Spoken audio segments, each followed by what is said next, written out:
The email arrived at 3:04 a.m. as the plane departed Casablanca airspace. Subject line: termination notice, effective immediately. While I was finalizing the largest contract in company history, I was fired. No thank you, no call, no explanation, just a cold command. And just one mistake on their part. They thought I didn't have a backup plan. My name is Derek Langston. 6 years at Solvanta Corp had earned me a reputation as the man who could solve the impossible. The closer, they called me. The fixer. But as I stared at the glowing screen in the darkened cabin, none of those titles mattered anymore. I scrolled through the terse message again, searching for some hint of humanity in the corporate legalese. Your services are no longer required. Immediate cessation of all company activities. Return all company property upon landing. Confidentiality clauses remain in effect. The timing was impeccable. 8 hours earlier, I'd shaken hands with the CTO of Braviacom in Morocco, the final piece in a 3-continent puzzle that would transform Solvanta from a mid-tier tech solutions provider into a genuine global force. $1.5 billion, the largest deal in our history, my creation from concept to execution. And now, somewhere in the night sky between North Africa and the Middle East, I'd been cut loose. I closed my laptop, leaned back in my business class seat, and ordered a scotch. The flight attendant noticed something in my expression. "Bad news?" she asked. I smiled and raised my glass slightly. Just the opposite. 6 weeks earlier, I'd stood before the executive board, outlining the strategy that would change everything. The Triad Initiative, I called it.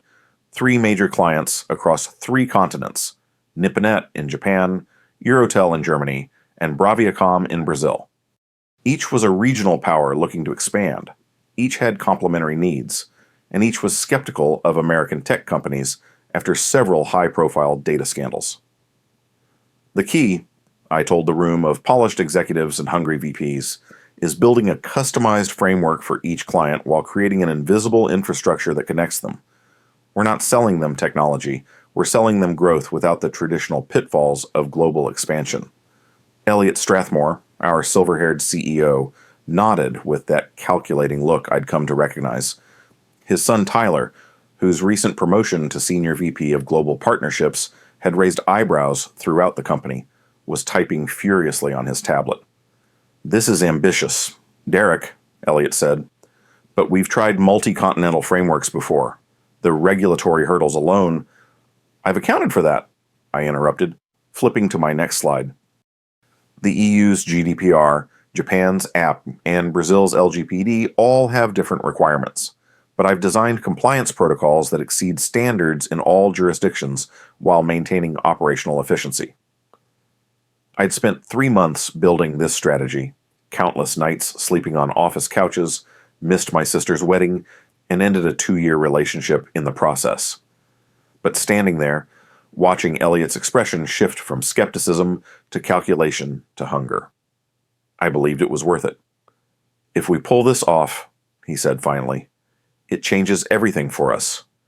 "When we pull this off," I corrected, "I'll need complete authority over the project teams, direct communication with all 3 clients, and a dedicated budget." Elliot glanced at his son, then back to me. "Done. And Derek, deliver this, and we'll be discussing that VP of Global Strategy position you've been aiming for." I nodded, ignoring the smirk that flashed across Tyler's face. I'd been promised that position twice before. This time would be different. This time I had leverage. What I didn't mention in that meeting was that I'd already saved a different international deal just weeks earlier. A $400 million partnership with a Malaysian tech firm had nearly collapsed after a mysterious data breach exposed their customer information. The breach was traced back to a coding error introduced during integration testing overseen by none other than Tyler Strathmore. I spent 24 sleepless hours rewriting security protocols, personally calling the Malaysian executives and offering unprecedented guarantees to salvage the relationship. The deal survived? Barely. Afterward, Elliot had pulled me aside. "You saved my son's career," he'd said quietly. "I won't forget that." What he really meant, I realized later, was that he wouldn't let his son forget it. Tyler certainly hadn't. The looks he gave me in meetings afterward had shifted from casual disregard to something colder, more calculating. The first sign that something was wrong came 3 weeks into the Triad initiative. I was reviewing presentation materials for our initial pitch to Eurotel when I noticed slides that looked familiar. Too familiar. They were my work. Slides I'd created for Braviacom, but with subtle modifications and Tyler's name in the footer. I confronted him in the hallway outside the conference room. "Interesting presentation you've prepared for Frankfurt," I said, keeping my voice neutral. Tyler didn't even blink. "Dad thought it would be more efficient if we standardized our approach across all 3 clients." "With your name on my work?" He smiled then, that practiced Strathmore smile that never reached his eyes. "Come on, Derek, we're all on the same team here. Besides, Dad wants me to shadow you on this project. Says it's good experience for me." That night, I stayed late, digging through shared folders and email chains. What I found confirmed my suspicions. Tyler was systematically inserting himself into every aspect of the Triad initiative. Emails I should have been copied on, meetings I should have been invited to, all now including Tyler, my strategy, my relationships, my deals, being quietly appropriated slide by slide, call by call. I'd seen this pattern before at Solvanta. Promising executives built something valuable, only to have it claimed by someone with the right connections before being pushed out. But I'd never imagined it would happen to me. Not after everything I'd delivered. What they didn't know was that I'd been preparing for this possibility for months. 6 months earlier, after being passed over for promotion the second time, I began building what I called my insurance policy. I reached out to former Solvanta employees who'd left under similar circumstances, brilliant people discarded for political reasons.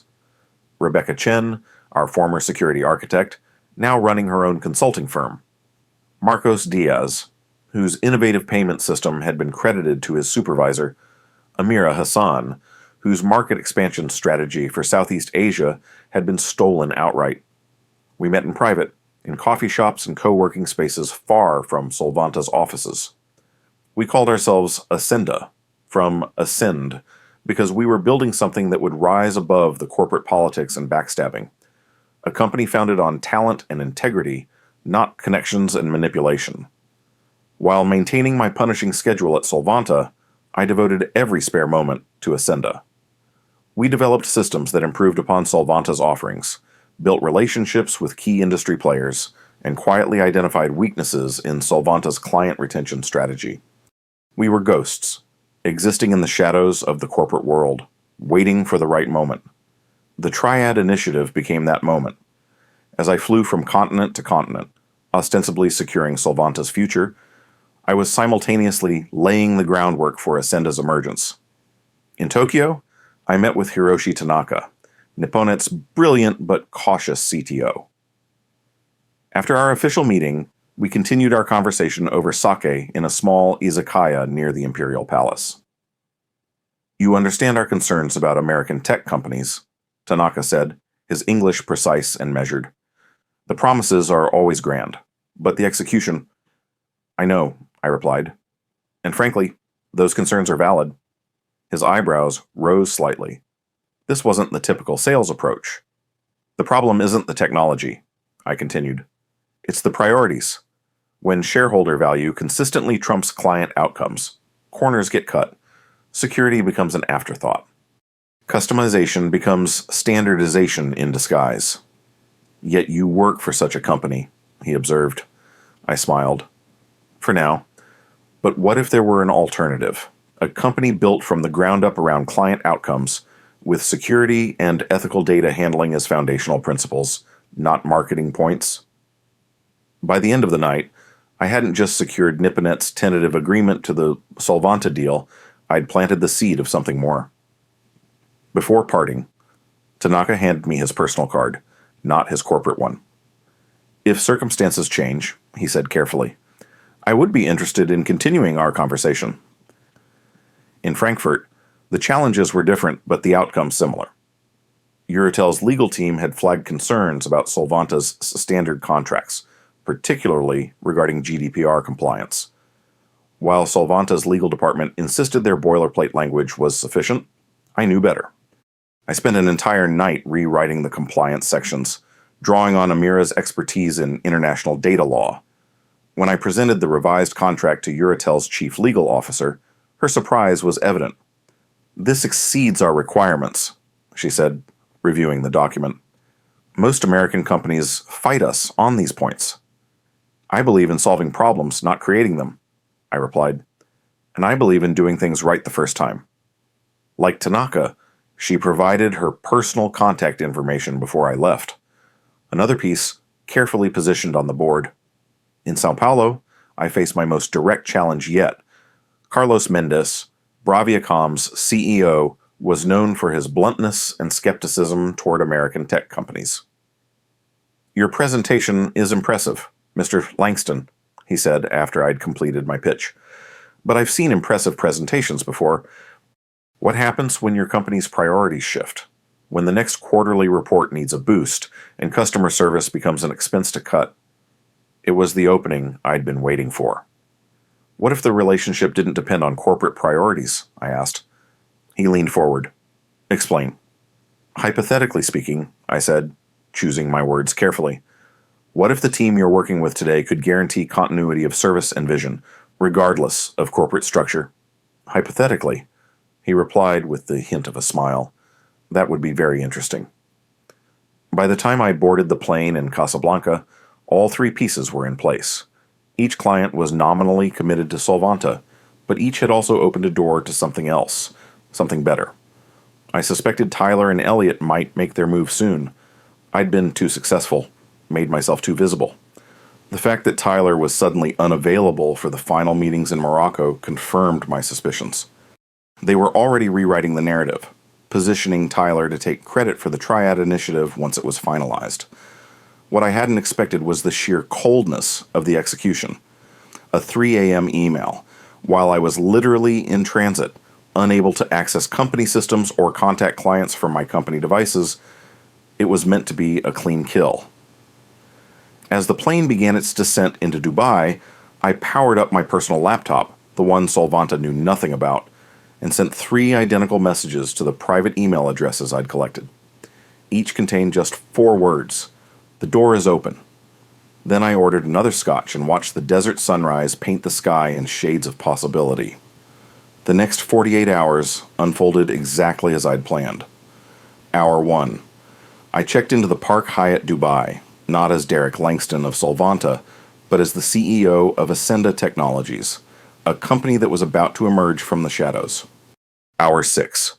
Rebecca Chin confirmed that our secure communication channels with all 3 potential clients were active and encrypted.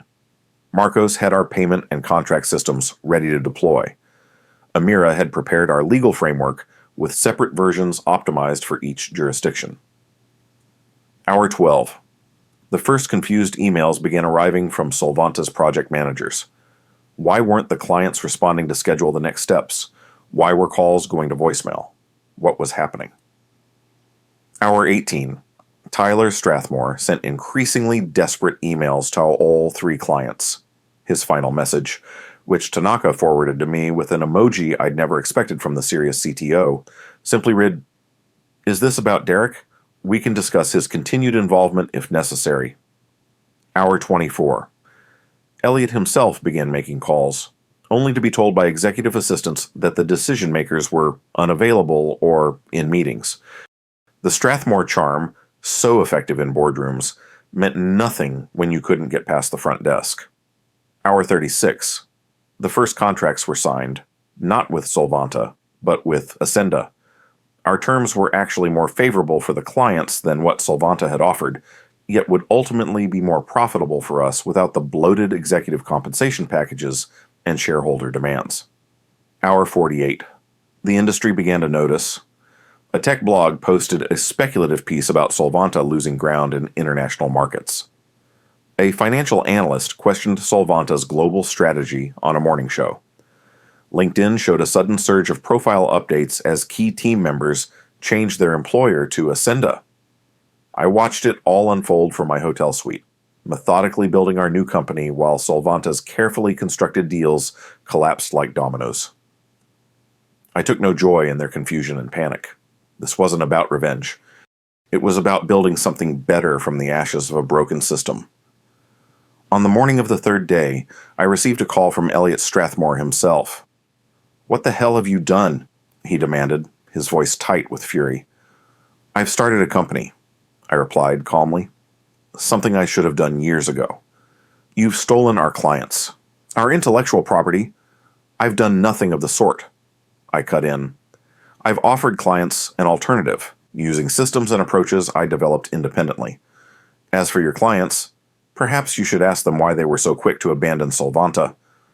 This won't stand. Derek, our legal team. Your legal team will advise against any action once they review the facts." The Triad Initiative was my creation, documented in emails where I developed the concept long before company resources were allocated. As for client relationships, I believe you'll find that all three companies initiated contact with Ascenda, not the other way around. The silence on the other end told me he was realizing the completeness of his defeat. "Why?" he asked finally. "We gave you everything. Responsibility, recognition, resources. Except for what you promised. 3 times you dangled that VP position. Elliot, 3 times you pulled it back. And all while your son was systematically taking credit for my work. Tyler has potential. Tyler has a last name," I corrected. "And that's not enough anymore." I ended the call and turned my attention back to building Ascenda. We had contracts to fulfill, promises to keep. 2 weeks later, the final act played out at the Global Tech Summit in Geneva.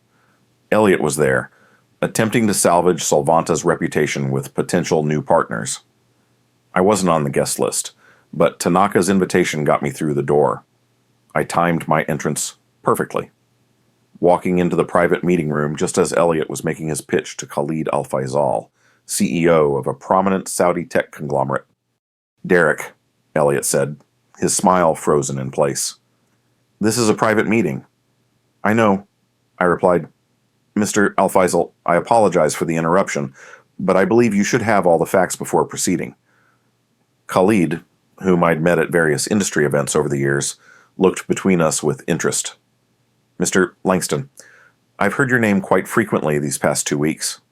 I handed him my card, Ascenda Technologies, Derek Langston, CEO. "I've recently launched a new venture," I explained. "One that's already partnered with Nipponet, Eurotel, and Braviacom on a transformative global framework." Khalid's eyebrows rose. "The same framework Solvanta was developing."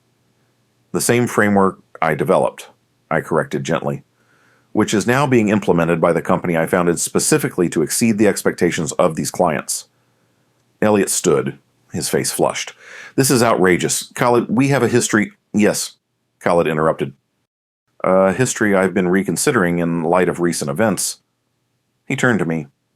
"I assume Ascenda would be interested in discussing potential collaboration." "We would," I confirmed. "Though I should be transparent, we're being very selective about our partnerships at this stage." Khalid actually laughed at that. "Of course you are." He glanced at Elliot. "I believe our meeting is concluded." I didn't stay to witness Elliot's reaction. I'd made my point.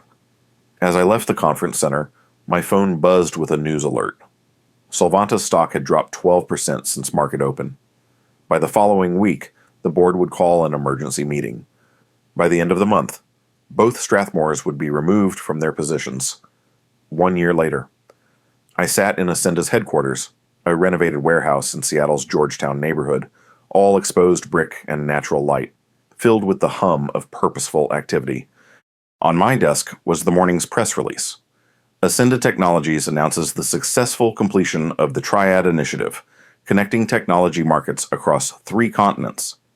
The $1.5 billion framework, led by CEO Derek Langston, has established new standards for international data security and cross-border collaboration. Rebecca appeared in my doorway. "The Nipponet team just arrived for the quarterly review. Tanaka says hello." I nodded, gathering my notes. "And the new candidate?" "Waiting in the conference room. Recent VP at Solvanta, left after the restructuring, comes highly recommended." I smiled at the irony. "Let's not keep them waiting." As I walked through our open office, I passed dozens of people focused on their work, collaborating without politics, building something meaningful. Some were former Solvanta employees who joined us after the collapse. Others were industry veterans attracted by our reputation for integrity and innovation. All were here because they believed in what we were building. The email that had arrived at 3:04 a.m. over Casablanca had been meant as an ending. The Strathmores had intended to sever me from everything I'd built, to claim my work as their own, to discard me once I'd served my purpose. Instead, they had set me free. I pushed open the conference room door, extending my hand to our visitor. Welcome to Ascenda. Let's talk about building something that lasts.